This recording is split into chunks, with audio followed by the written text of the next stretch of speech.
Казвам се Ивелина Стоянова и искам да ви представя някои от дейностите, свързани с автоматичното компилиране и описание за целите на Българския национален корпус. Българския национален корпус от 2011 година насам е претърпял значително развитие, като към момента е най-големия корпус на български език с над 250 000 текстови единици и над 1 милиард думи. Той намира приложения в редица области на езикознанието, както и в компютърната лингвистика за целите на различни компютърни приложения, автоматичен превод и други. През този период голямо значение придобиха автоматичните методи, тъй като те позволяват бързото събиране на големи по обем езикови данни от различни източници, лесната обработка на различни формати, лесно и бързо извличане на подробни метаданни за текстовите единици и осигуряване на единен формат на данните. В компилацията на Българския национален корпус са използвани автоматични методи за събиране на текстовете, както и за извличане на текста и неговото форматиране, за извличане на различни метаданни, отстраняване на повтарящи се и неподходящи текстове и не на последно място лингвистичен анализ и анотации. Настоящата презентация е фокусирана върху автоматичното компилиране на корпуси за целите на Българския национален корпус и накратко ще представи някои основни източници, които са използвани, процеса на събиране на текстовете, автоматичното извличане на метаданни и ще очертая някои задачи за бъдеща работа. Основната идея е да бъдат използвани широките възможности, които интернет предлага за набавяне на разнообразен езиков материал. За това се използват най-различни източници, като например веб страници на вестници и списания, специализирани научни издания, страници с административни документи, с художествена литература, както и разговорни текстове от различни форуми. Най-общо източниците могат да се разделят на едноезични, от които се набавят текстове на български език, и многоезични, такива, които предлагат паралелни текстове на повече от един език. Като пример могат да бъдат дадени уебсайтът на вестник 24 часа, на вестник Сега, новинарския сайт Set Times, който предлага новини на всички балкански езици и английски, като например български, английски, хърватски, гръцки и така нататък. Също така сайта europa.eu, който предлага административни документи на Европейския съюз на всички официални езици на Европейския съюз, както може да се види.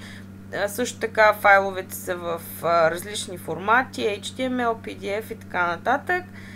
Ето тук може да се види паралелно представяне на два различни езика. Също така специализирани научни издания, като например месечния бюлетин на БАН и форуми, като например BG Mama.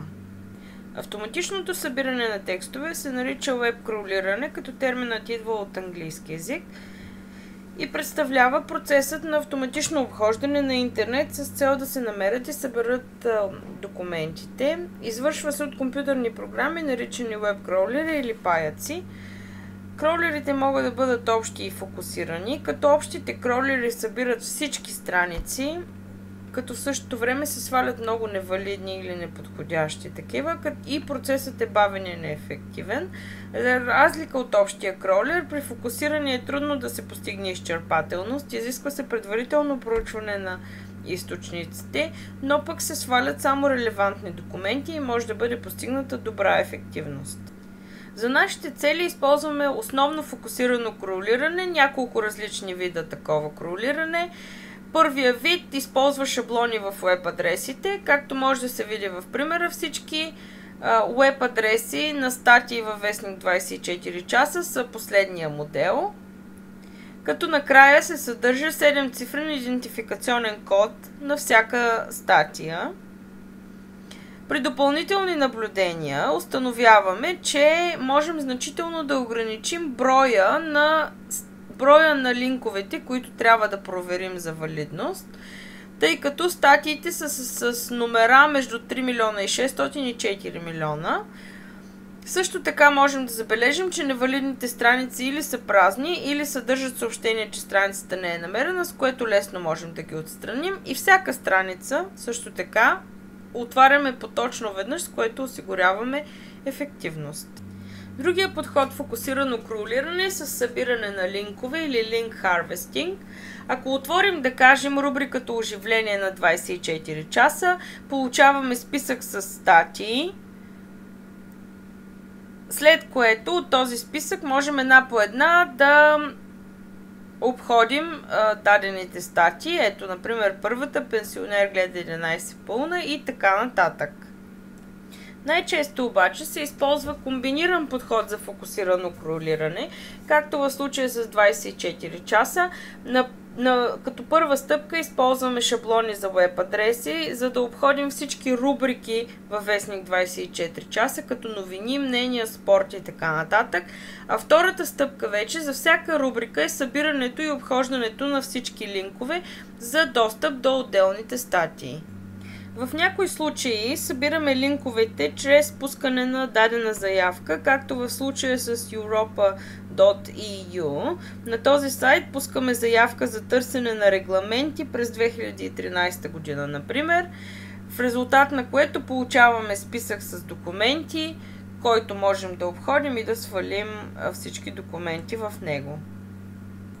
Кроулерите, които се използват за целите на Българския национален корпус, са имплементирани на Java и включват общи фокусиран кроулер. Работата на фокусирания кроулер се определя от зададените входни параметри. Ето един пример за входни параметри на кроулера. Зададено е, че типа на кроулера е фокусиран, прилага се комбинирания подход, дадена е главната страница на вестник 24 часа за обхождане на всички рубрики с помощта на този replacement. Също така е дадено съобщението за грешка, с помощта на което да бъдат идентифицирани невалидните страници, енкодинга и така нататък. Следващата стъпка е автоматичното извличане на метаданни. При сваляне на текстовете от интернет, те могат да бъдат в различен формат, като например HTML, PDF, Doc, XML и така нататък. Ползват се различни Java библиотеки за обработка на тези формати, като най-удобни са HTML и XML форматите, тъй като те предлагат и най-разнообразни метаданни. Както може да се види, HTML и XML документите имат иерархична структура.